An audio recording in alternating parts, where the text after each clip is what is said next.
오늘 우리가 함께 읽어가는 말씀은 에스더 3장 말씀입니다.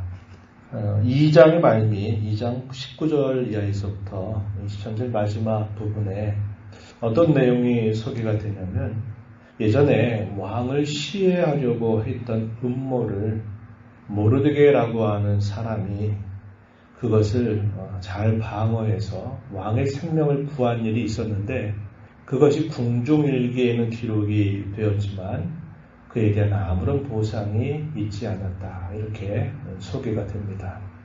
하나님께서 행하신 일들에 대하여 특별히 그가 충신으로서 왕을 지키고 보호하려고 했던 그 일에 대하여 보상을 하지 않은 것처럼 보이지만 이제 이것이 하나의 중요한 역전의 계기가 되도록 하십니다. 그래서 하나님은 적당한 때에 선한 일, 하나님 기뻐하신 일을 행하는 것에 대해서는 보상을 해주시는 분이다라는 것을 우리는 살펴보게 될 겁니다. 그리고 우리가 오늘 읽는 이 3장에서 하만이라고 하는 사람이 등장합니다.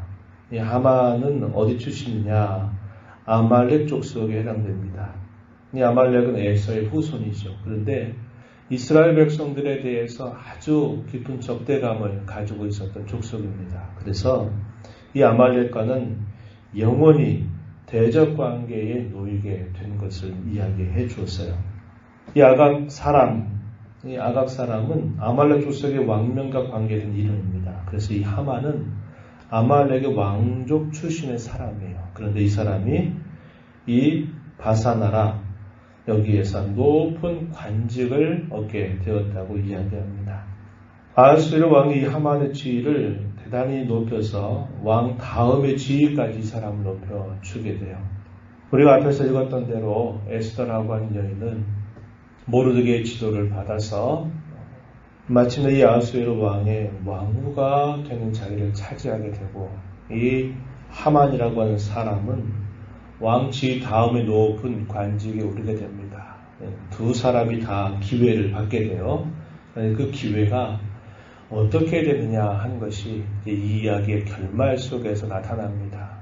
에스더는 왕후가 된 기회를 하나님을 위해서 그것을 선용하고 사용함으로 말미암아 모든 위기에 처한 유다 백성들을 구원하는 일에 귀한 도구로 쓰임을 받는가 하면은 반면에 이 하만이라고 하는 사람은 자기가 높은 그런 관직에 오르는 기회를 받지만 그것을 남용하고 하나님을 데려가고 하나님의 백성들을 헤아리려고 하는 음모 때문에 결국 그가 망하게 되는 결과로 끝나게 된다는 겁니다. 기회라고 하는 건 그냥 높은 관직에 오르고 사람들에게 추앙을 받고 높은 그런 영예를 얻으면 그게 끝이라는 게 아니라는 것을 우리는 다시 한번 생각하게 됩니다. 우리 인생이 끝나게 될 그때까지는 모든 기회는 끝나지 않는 겁니다. 우리 인생이 끝날 때까지 주어진 모든 자리, 모든 상황, 모든 처지는 하나의 기회일 뿐이지 그것 자체가 목적이 되지는 않는다는 것을 우리는 다시 한번 기억해야만 하겠습니다. 본문 1절부터 6절의 내용에서 이 하만이라고 하는 사람이 등장하죠. 그런데 이 하만이라고 하는 사람이 권력자 앞에서 안첨하면서 그가 자기의 모든 야욕을 펼쳐가고 있는 것을 보여줍니다. 대궐문에 있는 왕의 모든 신하들이 다 왕의 명령을 따라서 하만이 드나들 때마다 꿇어서 절하게 하는 일을 하게 했어요. 이것은 권력에 대한 남용이었습니다. 또 그것을 왕의 명령으로까지 만들어가지고 모든 사람들이 자기에게 무릎을 꿇게 만든 거예요. 그런데 그 성을 지키는 사람 중 이 모르드게는 이 하만이 드나들고 할 때에도 절대로 꿇어서 절하거나 하는 태도를 보이지 않습니다. 주위에 있는 사람들이 권유하죠. 너 왜 이렇게 하느냐? 남들은 다 하는데 너는 도대체 무슨 마음으로 이렇게 하지 않느냐? 하면서 이 이야기를 하만에게 전달을 하게 됩니다. 모르드게가 이렇게 하는 그 깊은 저희는 뭐냐면 이 원수 나라 사람에게 무릎을 꿇는 것이 옳지 않다라고 생각한 것입니다. 신앙적인 이유가 있었던 거죠. 단순히 개인에 대한 싫음 이런 차원이 아니라 그가 하나님의 행하신 그 역사를 알기 때문에 그러한 신앙적인 마음을 가지고 결코 자신은 그 하만에게 그 권력에 굴하고 하지 않겠다. 이런 태도를 취하게 된 겁니다. 그러면서 자기 자신은 유다 사람이다 라고 자기의 신분을 밝히게 되는 거예요.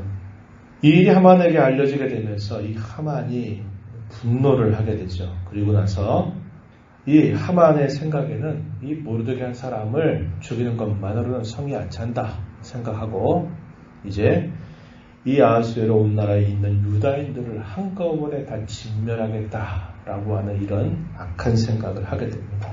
본문 5절 한번 가서 보시기 바랍니다.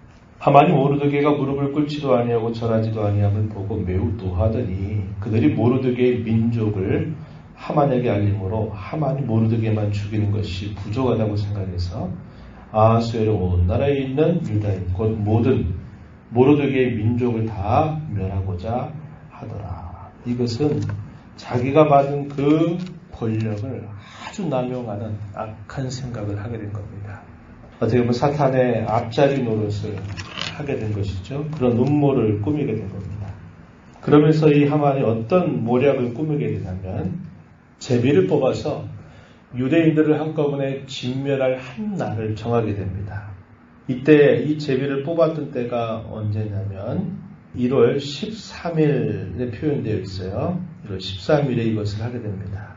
근데 1월 13일은 언제입니까? 유대인들에게 있어서는 6월절이라고 하는 중요한 절기 하루 전입니다.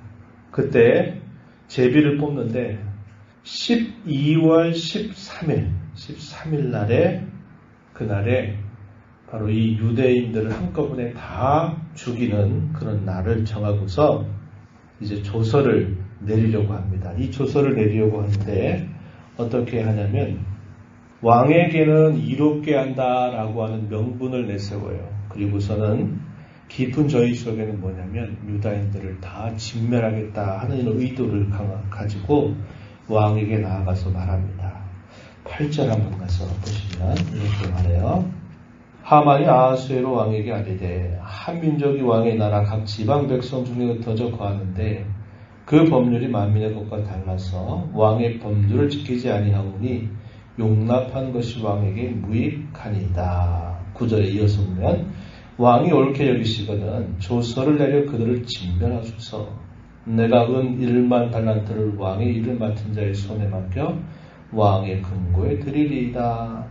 왕의 권위를 세워주는 듯하고 왕의 금고를 은 1만 달란트나 채워주겠다라고 하는 말을 하면서 왕을 옹호하듯이 이야기합니다. 그리고서 그가 품은 생각은 바로 그때 유다인들을 다 진멸하겠다라고 하는 생각을 가지고 이렇게 한 겁니다. 왕은 그 하만의 말을 듣고서는 그것을 옳게 여겼다고 이야기합니다. 그리고서는 모든 것의 최종적인 권위를 허락하는 자신의 반지를 빼어서 이 하만에게 건네주게 됩니다. 그리고 난 다음에 이 하만은 조서를 내리게 되는 거죠. 12절 가서 보면은 첫째 달 13일 이게 6월절 하루 전날의 절기죠. 유대인들에게 있어서는 말입니다. 왕의 서기관이 소집되어 하만의 명령을 따라 왕의 대신과 각 지방의 관리, 각 민족의 관원에게 아하수로 왕의 이름으로 조서를 썼다 이렇게 표현합니다. 그리고 왕의 반지로 인치고요. 그것을 각 도에 있는 모든 곳으로 전달을 하게 됩니다. 그 내용은 뭐냐? 모든 유다인들을 젊은이, 늙은이, 어린아이, 여인들을 다 막론하고 죽이고 도륙하고 진멸하고 그들의 재산을 탈취하라고 하는 그런 조서를 내려서 각 지방에 이것이 전달되게 됩니다.